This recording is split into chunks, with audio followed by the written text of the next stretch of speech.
नमस्कार। देश की बात में आप सभी का स्वागत है। आजकल आप देखिए तो हर तरफ सियासत की हर गली में एक ही शोर है, ईडी ईडी ईडी। ये ईडी ईडी क्या है? जिसको देखिए वो महामृत्युंजय मंत्र की तरह ईडी का जाप हो रहा है। विपक्षी दल कह रहे हैं कि नरेंद्र मोदी की सरकार, नरेंद्र मोदी की हुकूमत जानबूझकर हमारे ऊपर ईडी का डंडा चला रही है। शायद ही कोई विपक्षी दल बचा हो ऐसा जिसने ये आरोप नहीं लगाया हो, ईडी और सीबीआई। लेकिन आप यूं समझ सकते हैं कि सीबीआई को मानिए 250 mg की दवा गोली और ईडी को 500 mg। ईडी में तासीर थोड़ा ज्यादा है, इसलिए शोर भी ईडी का ज्यादा है।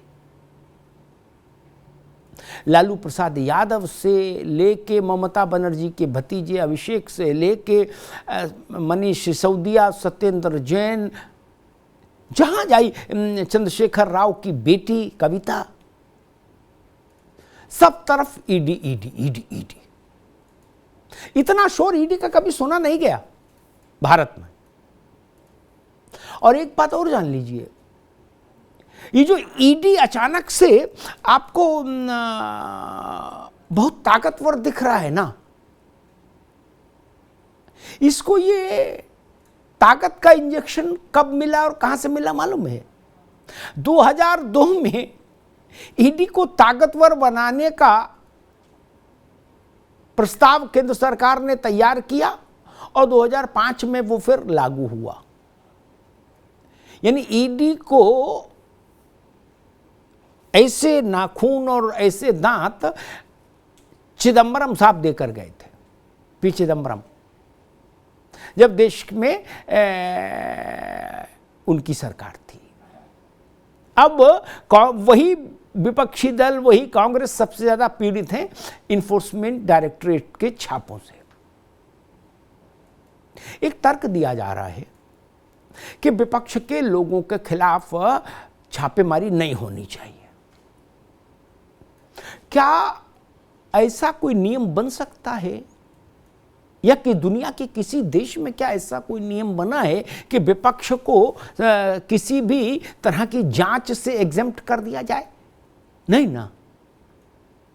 एजेंसी ईडी हो, सीबीआई हो, इनकम टैक्स हो, अधिकतम क्या कर सकती है? आपको ले जाकर अदालत के सामने खड़ा कर सकती है, गिरफ्तार करके। आप जेल में रहेंगे कि नहीं रहेंगे, आपके खिलाफ केस बनता है कि नहीं बनता है, आपके खिलाफ केस चलेगा कि नहीं चलेगा, ये सब फैसला ना ईडी कर सकती है, ना सीबीआई, ना इनकम टैक्स।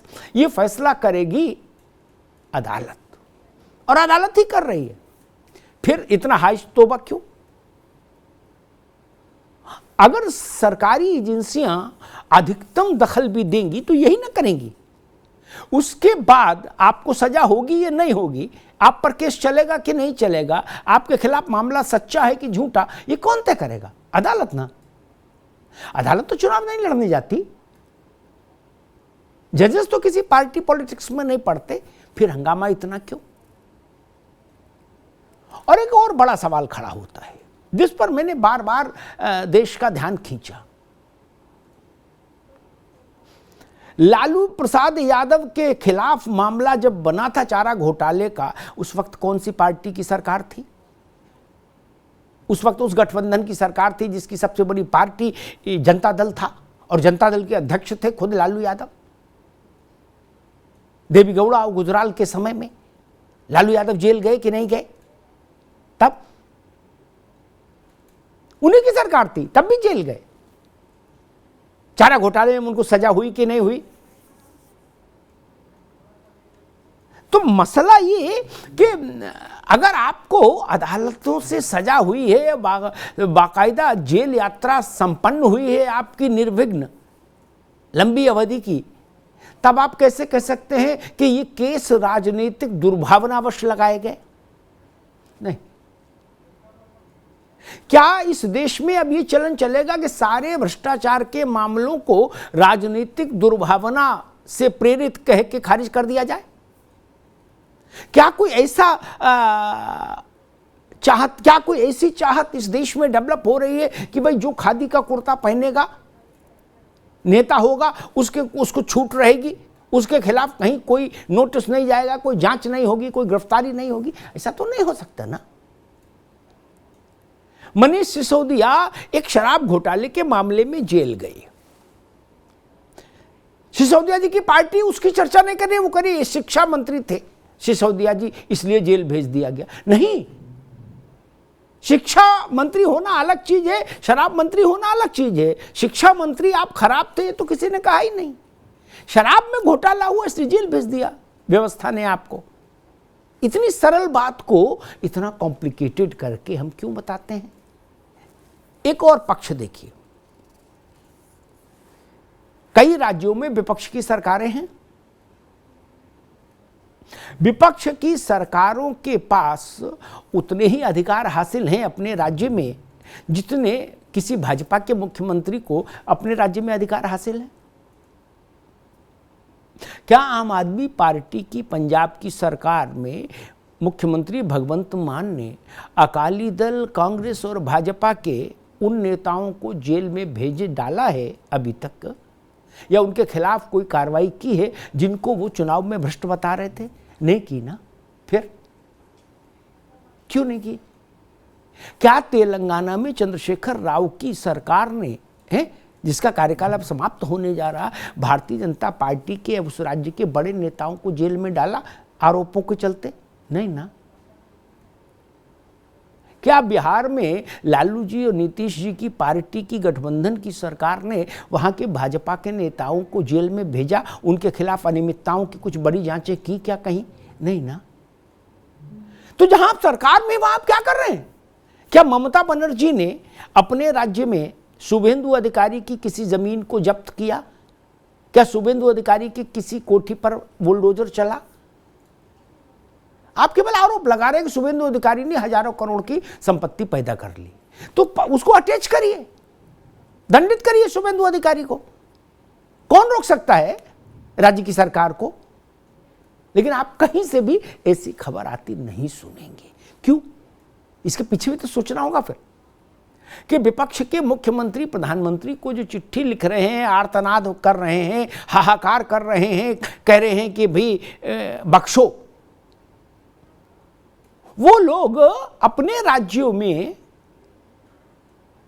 ऐसी कड़ी कार्रवाई भ्रष्टाचार के खिलाफ, दुराचार के खिलाफ, अनाचार के खिलाफ क्यों नहीं कर रहे? चुनाव में वो इन सब मुद्दों को उठाकर ही गए थे ना। उत्तर प्रदेश में समाजवादी पार्टी और बसपा लंबे समय तक अदल बदल के सरकारों में रहे और हर चुनाव में यही कहा जाता था कि हम आएंगे तो इनको जेल भेज देंगे, और जेल कोई नहीं गया, भेजा किसी ने किसी को। तो मसला ये कि जो विपक्ष के लोग ये कह रहे हैं कि ईडी, सीबीआई और इनकम टैक्स के जरिए विपक्ष को खत्म करने की साजिश हो रही है, वो क्या ये चाहते हैं कि राजनीतिक दलों के बीच में ये अघोषित समझौता जो पूर्व में कभी था वो अब भी यथावत जारी रहे कि ना मैं तेरी कहूं ना तू मेरी कहे? कोई भी पूर्ववर्ती सरकार की जांच वर्तमान सरकार ना कराए, बड़े राजनेताओं के खिलाफ मामले नहीं खोले जाएं? क्या उस समझौते के लिए ये हल्ला गुल्ला हो रहा है? आप किसी से सवाल पूछिए कि भाई आपके यहां ईडी ने छापा मारा या ईडी ने आपको गिरफ्तार किया, आपको नोटिस दिया, आपको क्या कहना है? तो वो अपनी बात नहीं बताएगा, वो कहेगा कि भारतीय जनता पार्टी में जो लोग शामिल हैं उन लोगों के भ्रष्टाचार की जांच नहीं हो रही। उनके भ्रष्टाचार की जांच भी होनी चाहिए, वो एक विषय है। दूसरा विषय आपका कि आपने भ्रष्टाचार क्यों किया। दोनों अलग अलग विषय हैं और दोनों कमजोर नहीं। और एक बड़ा सवाल, निष्पक्ष सवाल, तटस्थ सवाल, आपने कभी कोई ऐसी खबर सुनी क्या, किसी अखबार में पढ़ी हो या टीवी पर सुनी हो, कि हमारे ऊपर ईडी और सीबीआई के छापे मत डालो, ऐसी मांग करने वाले विपक्षी दलों ने कभी सुप्रीम कोर्ट में कोई एक ज्वाइंट पिटीशन लगाई हो, अर्जी लगाई हो, और उसमें भाजपा से जुड़े जिन लोगों को वो भ्रष्ट बताते हैं उनका पूरा सिजरा दिया हो, पूरा कच्चा चिट्ठा दिया हो और कहा हो कि हुजूर चूंकि केंद्र की सरकार इन पर मेहरबान है इसलिए हमने आपका दरवाज़ा खटखटाया, आप इनके खिलाफ जांच का आदेश दीजिए। कभी हुआ क्या ऐसा? क्यों नहीं हुआ? इसके पीछे भी तो सोचिए, होना चाहिए था। जब आप रोज पब्लिक फोरम पर आकर ये कहते हो कि बीजेपी वॉशिंग मशीन है, वो उसके यहाँ गंदा आदमी आता है धुल के बाहर साफ हो जाता है, तो आप अदालत जाइए ना उनके खिलाफ। सरकार नहीं सुन रही आपकी, ठीक है, अदालत तो है ना, सुप्रीम कोर्ट है ना, जाइए। आखिर आप राफेल पर गए थे ना सुप्रीम कोर्ट, पेगासस पर गए थे ना सुप्रीम कोर्ट, तो इस पर क्यों नहीं जाते हैं? जाइए। और जितने लोगों के ऊपर छापे पड़े हैं राजनेताओं के या उनके परिजनों के यहां, उनमें से कितने बरी होकर आए अदालतों से? जरा गौर करिए। अगर आप अदालत से बरी होकर नहीं आए तो आपको ये कहने का हक हासिल नहीं कि हमारे खिलाफ राजनीतिक साजिश की गई। राजनीति में हैं आप राजनेता हैं, इसलिए आपको चोरी और लूट और डकैती करने का अधिकार हासिल हो जाए, ये कतई संभव नहीं, होना भी नहीं चाहिए। और मैं तो कहता हूं सरकार केंद्र की हो चाहे राज्य की हो, किसी पार्टी की हो, भ्रष्टाचार को लेकर राजनीतिक समझौता अस्वीकार्य होना चाहिए हर स्तर पर। हर सरकार का कर्तव्य है कि वो राजनीतिक भ्रष्टाचार के विरुद्ध कदम उठाए, फिर सरकार चाहे मोदी की हो चाहे ममता बनर्जी की हो। धन्यवाद।